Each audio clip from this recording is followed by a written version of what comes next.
Napakarami mong problema sa ngayon, kakapasok pa lamang po ang taon pero kumukuta ka na sa mga problema po ninyo.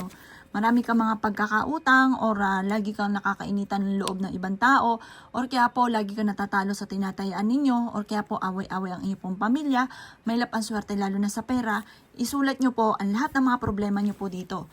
Halimbawa, sulat nyo po dito,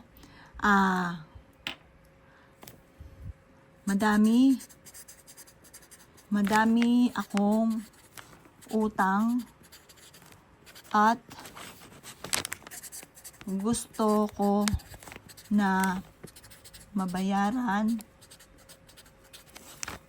ko na lahat ang aking utang.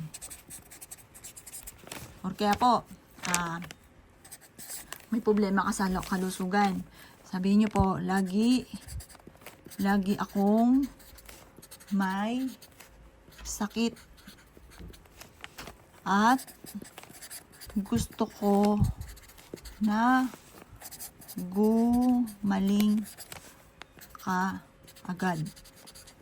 Tapos, sabihin nyo po dito, basta sabihin nyo dito yung mga problema ninyo, lahat ng problema ninyo, sasabihin nyo po dyan.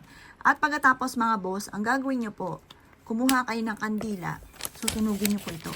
Sabi nyo po sa pamamagitan ng ginagawa kong ito, gawin nyo ito on Tuesday or Friday, masusolusyonan ka agad ang mga problema ko pinagdadaanan, mawawala na ang lahat ng mga problema ko, masusolusyonan na ito. Positive ka lang po mga bossing ko kapag ginagawa nyo po ito, at hayaan nyo yung pinakaabo po nito ay pawirin ng hangin. Kasi iba rin po ibig sabihin po nun. Parang yung hangin, sinusolusyonan ang problema po ninyo para mawala kung ano man ang mga problema. O, halimbawa, maraming kang hinanakit sa kalooban. Halimbawa, masama ang loob ko kay ganito. Gusto ko na masolusyonan ang mga problema ko. Ganun pa mga bossing. Or i-release nyo dito kung ano yung nagpapabigat sa kalooban ninyo. Kasi pagka mabigat ang kalooban, mabigat din po yung daloy ng swerte. Kaya mas mainam, pagaanin po natin yan. Makakatulong po ito mga bossing. Basta mula sa puso ang pagwi-wish, taimtim na panalangin, magugulat ka na lamang na lahat ng mga wish nyo dito, nasolusyonan ka agad. Ayan, kaya kung ikigagawa ng ganito, kailangan lagi kang positive ha.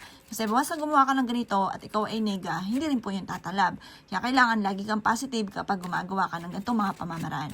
Proven po ito mga bossing. Ayan, basta gawin nyo to Tuesday or Friday.